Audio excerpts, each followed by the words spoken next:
Bahujan Samaj party Bahujan Samaj party बहन कुमारी मायावती जी दस्त बदल दो ताज बदल दो, दस्त बदल दो ताज बदल दो, जीतेगी भाई जीतेगी, जीतेगी भाई जीतेगी, बिजली पानी दे न सकी जो सरकार निकम्मी है, भाईचारा दे न सकी जो सरकार निकम्मी है, जो सरकार निकम्मी है वो सरकार बदलनी है, जो सरकार निकम्मी है वो सरकार बदलनी है। धन्यवाद सर।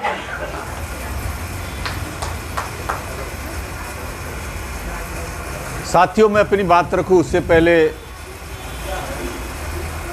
करुणा के सागर तथागत गौतम बुद्ध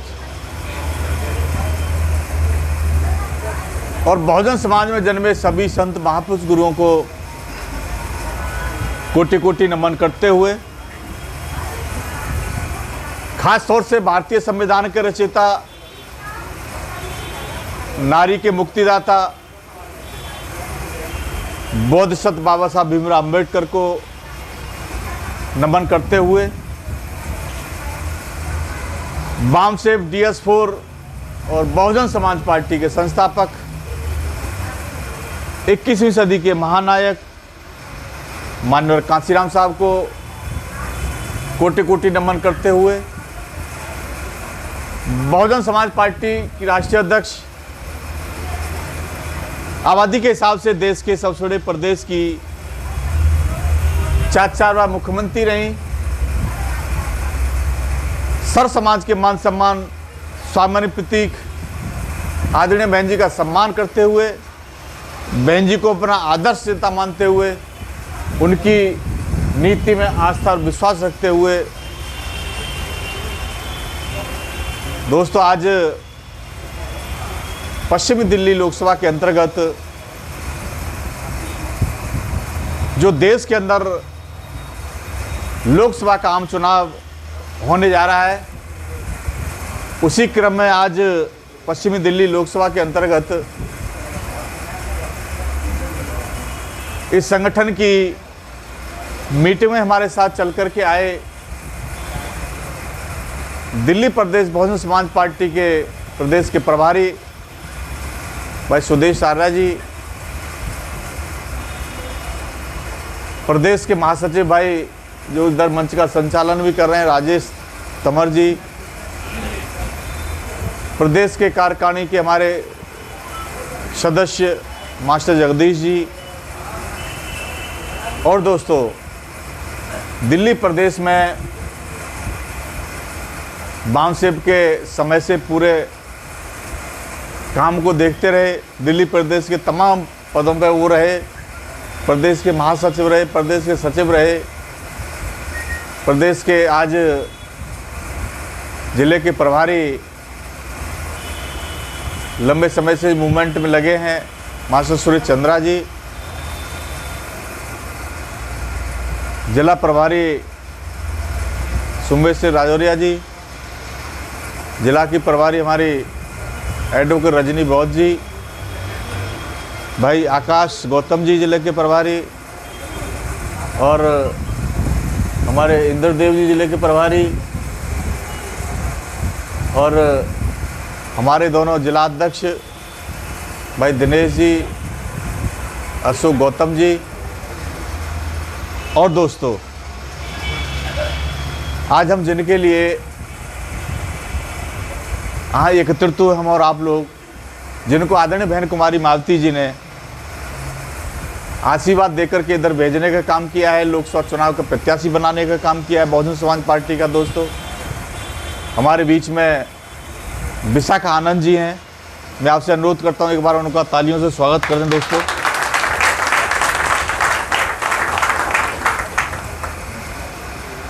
और सामने बैठे सभी हमारे पूर्व में प्रत्याशी रहे, चाहे निगम के, चाहे विधानसभा के,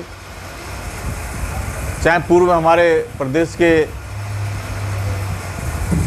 पदाधिकारी रहे, पूर्व में और भी जिले के जिलाध्यक्ष रहे, और दोस्तों वर्तमान में सभी बहुजन समाज पार्टी के जिले के कमेटी के सभी सम्मानित साथीगण, विधानसभा कमेटी के सभी सम्मानित साथीगण, और वार्ड और सेक्टर बूथ के सभी पदाधिकारीगण और बहुजन समाज पार्टी के पदाधिकारियों से ज़्यादा उनका सम्मान करते हुए कि जो आज पद पे भी नहीं है फिर भी आज मीटिंग के अंदर इधर आए हैं पार्टी का मूवमेंट बढ़ाने, तहे दिल से उनका भी स्वागत करते हुए मातृ शक्ति के रूप में हमारे बीच में कुछ बैठी हैं।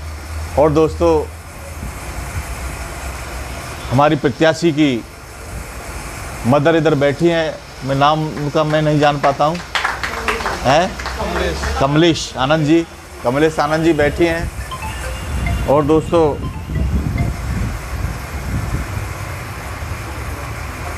मैं थोड़ी देर में बात करूँगा, मीटिंग में हूँ।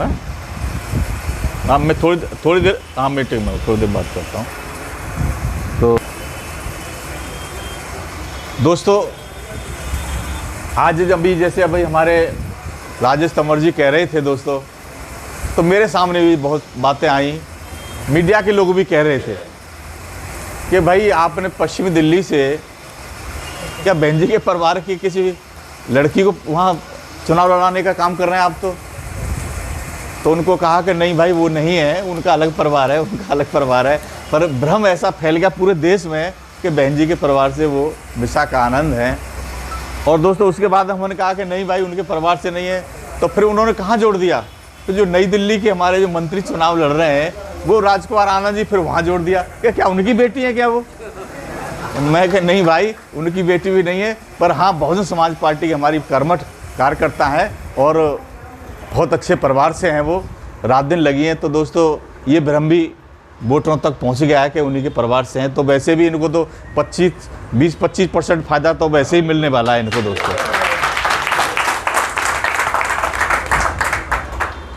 अब मैं बात करूं दोस्तों कि हम लोग रात दिन संगठन को मजबूत करने में, कैडर देने में और बूथ का भी काम करते हैं, सेक्टर का भी काम करते हैं, विधानसभा बनाते हैं, जिला बनाते हैं और हम रात दिन लगे रहते हैं और निस्वार्थ भाव से लगे रहते हैं। सब लोग किसी लिए लगे रहते हैं कि आज का जो दिन है इसीलिए तो लगे हैं ना भाई। हम लोग संगठन जो मजबूत करते हैं, संगठन बनाते हैं, उसका मकसद यही तो होता है जब चुनाव आएगा तो हम चुनाव में उसको अपने संगठन के माध्यम से अपने प्रत्याशी को जिता करके, चाहे लोकसभा का हो, अब तो लोकसभा है तो लोकसभा का चुनाव में भेज करके संसद भेजने का हम लोग काम करेंगे।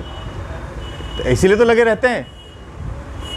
और दोस्तों, हमें समझ लेना ये भी चाहिए कि ये चुनाव होते क्यों हैं, चुनाव कराने की जरूरत क्यों पड़ी देश के अंदर, ये कहां से चुनाव की प्रक्रिया आई। नहीं तो दोस्तों, इस देश के अंदर तो रजवाड़े हुआ करते थे, होते थे कि नहीं होते थे। रानी के पेट से राजा पैदा हुआ करता था कि नहीं हुआ करता था। मगर दोस्तों, आप इस चुनावों को किस मूड में लेते हैं। हमारे लोग, खासतौर से जो हमारे लोग जो वोट का महत्व नहीं समझते हैं, वो इस चुनाव को, किसी भी चुनाव को अन्यथा में ले जाते हैं। कैसे ले जाते हैं दोस्तों, कि क्या चुनाव इसीलिए होता है कि हमें बिरयानी मिल जाती है खाने के लिए, क्या हमें चुनाव इसीलिए होता है कि आलू पूड़ी मिल जाती है खाने के लिए, क्या चुनाव इसीलिए होता है कि हमें कुछ अच्छा मजबूत प्रत्याशी आ जाता है, नॉनवेज भी खिला देता है, क्या चुनाव इसीलिए होता है कि हमें 500 रुपये की झाड़ी मिल जाती है या 400 रुपये की, 300 रुपये की झाड़ी मिल जाती है, साड़ी भी मिल जाती है।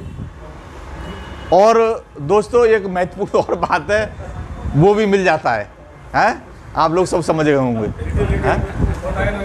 हैं? मिल जाते हैं ना। तो क्या चुनाव इसीलिए, ये बाबा साहब अम्बेडकर ने अपने त्याग तपस्या बलिदान के कारण ये देश की जब रजवाड़े हुआ करते थे तो देश की सारी भौगोलिक स्थिति को समझा और जाना कि क्या कभी मेरे समाज के लोग राजा बन पाएंगे, क्या मेरे समाज के लोग भी इस देश के अंदर मान सम्मान स्वाभिमान ले पाएंगे।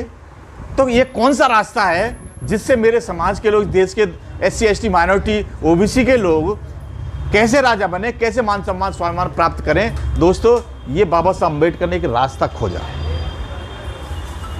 आपके सम्मान के, आपको राजा बनाने का रास्ता है।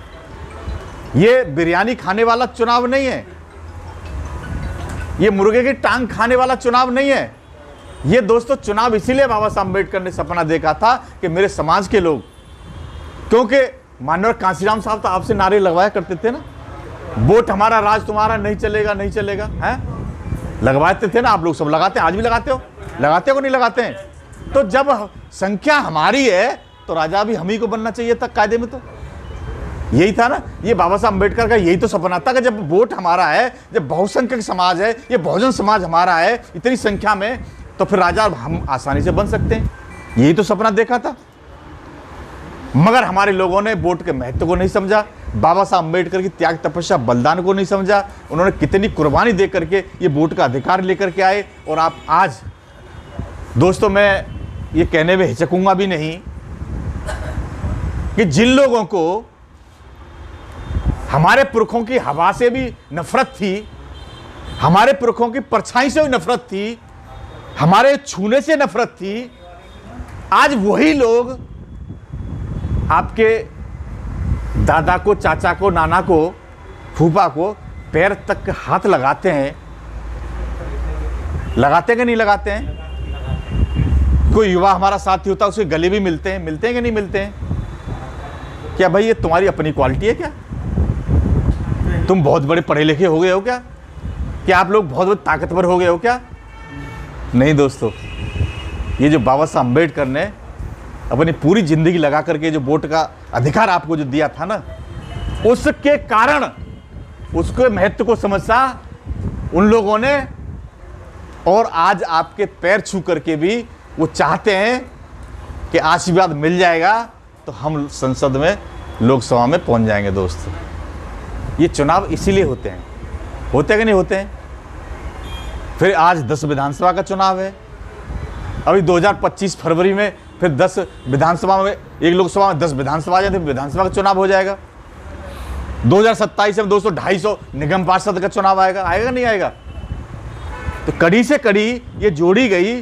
तो दोस्तों, ये सपना बाबा साहब अम्बेडकर ने देखा था कि मेरे समाज के लोग, ये यही रास्ता है जिससे राजा बन सकते। आप लड़के राजा नहीं बन सकते थे, आप पे इतनी न पैसा था न इतनी ताकत थी कि उनसे आप लड़के राजा बन जाते।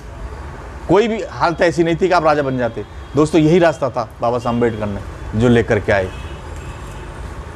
और इससे आज हम लोग, कुछ लोग तो यही कह देते हैं, अरे कोई हो नरप, हमें क्या हानि, एक वोट है हमारा, हमें तो यही मजदूरी करनी है, यही ठेली लगानी है, यही प्राइवेट नौकरी करनी है, यही हमें कोर्ट में जाना है, यही हमें छोटे मोटे जो धंधे हम लोग करते हैं यही करना है हमें तो। मगर दोस्तों, ये नहीं करना है, ये तो आपको करना ही है, अपनी रोजी रोटी के लिए करना है, अपने जीवन को चलाने के लिए करना है। मगर दोस्तों, मान सम्मान स्वाभिमान कैसे मिलेगा? उसका रास्ता तो यही है ना, उसका रास्ता यही है। अगर आपने राजा बना लिया तो आपको मान सम्मान स्वाभिमान मिलने लगेगा नहीं मिलने लगेगा? क्योंकि बाबा साहब अम्बेडकर ने ऐसे ही थोड़ी कह दिया था, राजनीति वो मास्टर चाबी है जिससे हर प्रकार का ताला खोला जा सकता है। सारी समस्याओं का समाधान राजनीति है दोस्तों, है कि नहीं? और दोस्तों, अगर हम जाति की बात करें तो नहीं तो आदरणीय बहन जी इसी कुशल प्रशासक रही हैं, आज उनका सब लोहा मानते हैं, उनके शासन का लोहा मानते कि नहीं मानते सब लोग हैं? मगर दोस्तों, बात क्या है, उन्होंने विकास इतना किया, अभी हमारे भाई ने बताने काम किया, इतने विकास किया कि सब कहते हैं भाई मायावती जी ने बहुत विकास किया, नोएडा, ग्रेटर नोएडा, पूरे उत्तर प्रदेश के अंदर। मगर दोस्तों, जहाँ फिर ये बात आ जाती है ना कि भाई फिर मुख्यमंत्री या फिर प्रधानमंत्री क्यों नहीं बनाते बहन कुमारी मायावती जी को, तो फिर क्या बात होती है? अरे भाई, ये तो फलानी जाति की है ना, जाति आड़े आ जाती है दोस्तों। पर जब जाति जा नहीं सकती, ये मानवतावादी महान पुरुषों ने हमारे ने जाति तोड़ने की बात की, जाति खत्म करने की बात की, पर माननीय कांशीराम साहब ने उसका सोच समझ के कहा कि जब जाति आती तो है, इस देश में जाति आती तो है पर जाति नहीं है। जिस दिन जन्म हो जाएगा किसी बच्चे का, जिसके घर जिस जाति समाज के जन्म हो जाएगा, उसके साथ जाति जुड़ जाएगी। जुड़ जाती है कि नहीं जुड़ जाती? फलाने जाति के यहाँ बच्चा पैदा हो गया, होता है कि नहीं? और जब तक वो खत्म नहीं हो जाता, जब तक शमशान घाट में चला जाता दोस्तों, तब तक वो जाति पीछा नहीं छोड़ती। जब ये पीछा नहीं छोड़ती तो माननीय कांशीराम साहब ने कहा कि मेरे से बड़े विद्वानों ने जाति तोड़ने की बात की, उन्होंने पूरा जीवन लगाया, पर जाति टूट नहीं सकती, जाति खत्म नहीं हो सकती, तो फिर क्यों नहीं इस जाति को ही मजबूत किया जाए। हाँ, जिसको सबसे कमजोर समझा जाता जिस जाति को, उस जाति को भी गुरुजी माननीय कांशीराम साहब ने कहा कि मैं उसको ही मजबूत करूंगा और मैं जाति को जोड़ने का काम करूंगा।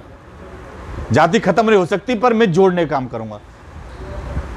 तो दोस्तों ये हुआ कि नहीं हुआ? और आपकी सरकार भी बनी, है कि नहीं? और फिर जब सरकार बनी दोस्तों, तो आपको मान सम्मान स्वाभिमान भी मिला। जो उत्तर प्रदेश से संबंध रखते हैं वो ज़्यादा बेटर जानते होंगे दोस्तों, जानते हैं कि नहीं जानते? और मैं समझता हूँ अधिकतर लोग उत्तर प्रदेश से ही संबंध रखते हैं, यहाँ जो रह रहे हैं अधिकतर लोग। तो दोस्तों अब ये मैं बात कहता हूँ चुनाव की, और चुनाव आपके सर पे है। मैं कुछ अनऑफिशियल बात करूँगा, अभी रिकॉर्ड हो रही बातें, क्योंकि दोस्तों राजनीति को उजागर किया जा सकता है, रणनीति को उजागर नहीं किया जा सकता। हम बैठ करके अभी ऑन द रिकॉर्ड चल रहे हैं, अब हम राजनीति की बात कर रहे हैं, मगर फिर उसके बाद में कुछ रणनीति की हम लोग बात करेंगे, तो ऑफ कैमरा बात करेंगे दोस्त। हम आपसे निवेदन करेंगे, उस समय हमारा कैमरा आप ऑफ कर देंगे। तो दोस्तों मेरा कहने का मतलब ये है कि अब आपको ये जो चुनाव है आपकी किस्मत का है, आपकी किस्मत खोलने वाला है, आपके बच्चों की किस्मत खोलने वाला है, आपकी आने वाली पीढ़ी की किस्मत खोलने वाला है दोस्तों, आपके विकास के रास्ते खोलने वाला है चुनाव है। ये चुनाव वही नहीं है कि खाने को तो रोज़ आप आलू पूड़ी भी खाते हैं, आप मैं समझता हूँ जो नॉनवेज के शौकीन है नॉनवेज ही लेते होंगे। ऐसा हो सकता है कि चुनाव में भी खाते हों, वो तो खाने वाले खाते हैं ना जी। और अगर वो दूसरा काम भी करते होंगे तो वो भी करते होंगे नहीं करते होंगे भाई। जो शौकीन है शौक पूरा करते हैं। मगर ये चुनाव के समय ऐसा नहीं कि विशाखा आनंद ही हमें खिलाएंगी या पिलाएंगी तो हम पिएंगे या खाएंगे दोस्तों एक हफ्ते के लिए, उससे हमारा भला थोड़ी हो जाएगा। मगर हाँ, आपने विशाखा आनंद को लोकसभा में भेज दिया दोस्तों, तो आपका एहसान बहुत मानेंगी। और फिर आपको आज हो सकता है आज न खिला पाएँ, मगर सांसद बनने के बाद में मुझे पूरा भरोसा है कि आपको शायद जो शौक पूरा करते हैं आप, वो प्रयास करेंगे कि ज़्यादातर आप लोगों को शौक पूरे हो जाए। ऐसा मुझे भरोसा है। आपके मान सम्मान स्वाभिमान में कोई ठेस नहीं आने देंगे दोस्तों। पर ऐसा नहीं होगा कि सांसद का ऑफिस में खुल के नहीं पता लगे ठेका की लाइन में लग गए, ऐसा नहीं होगा।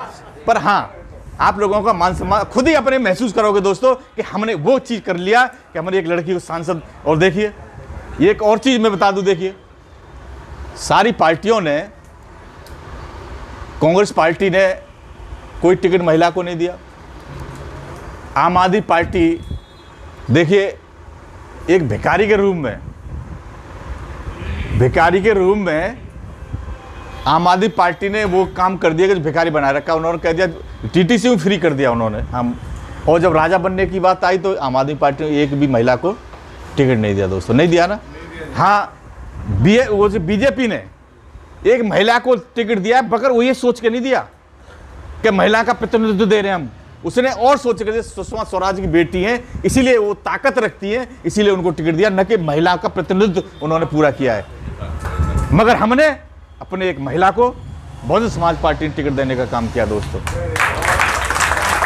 और इसके साथ साथ मुस्लिम समाज के आज तक का रिकॉर्ड है, जब से देश स्वतंत्र हुआ दोस्तों, किसी भी पार्टी ने मुस्लिम समाज के प्रत्याशी को न कांग्रेस ने न बीजेपी ने, और अब वही रास्ते पे आम आदमी है, आज तक किसी को टिकट नहीं दिया दोस्तों। मगर बहुजन समाज पार्टी ने जब लोकसभा का चुनाव हुआ है, हर बार बहुजन समाज पार्टी ने मुस्लिम प्रत्याशी को लड़ाने का दोस्तों काम किया। कभी 2, कभी 1, और दोस्तों अब के तो हद ही कर दी हमने।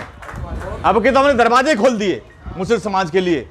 3-3 टिकट, 7 में से 3-3 टिकट मुस्लिम समाज को देने का काम हम लोगों ने किया है दोस्तों।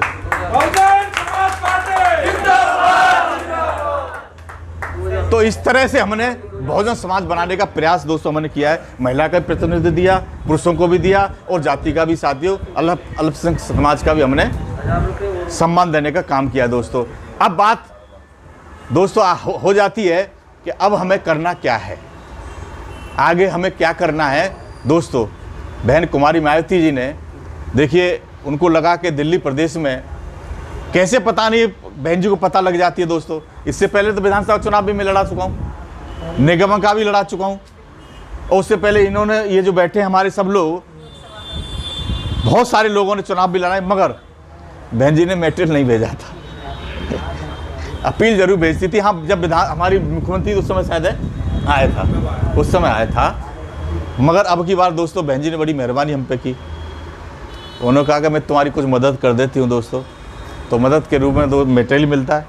ये मटेरियल दोस्तों हमें मिल गया है। ये बहन जी का हम बहुत बहुत आभार व्यक्त करते हैं, उनका बहुत। उन्होंने हमारा बात को ऑटोमेटिक हमारी कहानी पर सुन ली उन्होंने कैसे भी। तो दोस्तों आपके लिए मटेरियल की कोई कमी नहीं है, बहुत सारा मटेरियल है। आप इसे एक हफ्ते में 10 दिन में खर्च नहीं कर सकते, इतना मटेरियल है आपके पास। ठीक है, रोज़ पटाखा छोड़े आओगे, रोज़ यहाँ से डाल के जाओगे, जब भी नया पटाखा आपको मिलता रहेगा। झंडियाँ मिलती रहेंगी, झंडे मिलते रहेंगे नहीं मिलते हैं। अब बात रही हैंडबिल की, मैं अनुरोध करूँगा विशाखा जी से कि हैंडबिल अभी तो देखो बहुत सारे लगे पड़े हैं ये, और इन्हें जितने जब तक ये खत्म होने उससे पहले और आप छपवा लेंगी। मेटेरियल कमी नहीं, कार्यकर्ता को मेटेरियल तो चाहिए जाने के लिए, भाई हाथ जहाँ जाएगा कुछ तो देगा ना हाथ में, तभी तो बात बनेगी।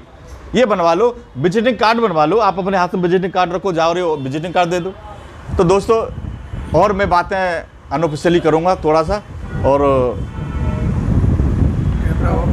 हाँ मैं कैमरा ऑफ कर लेंगे आप, और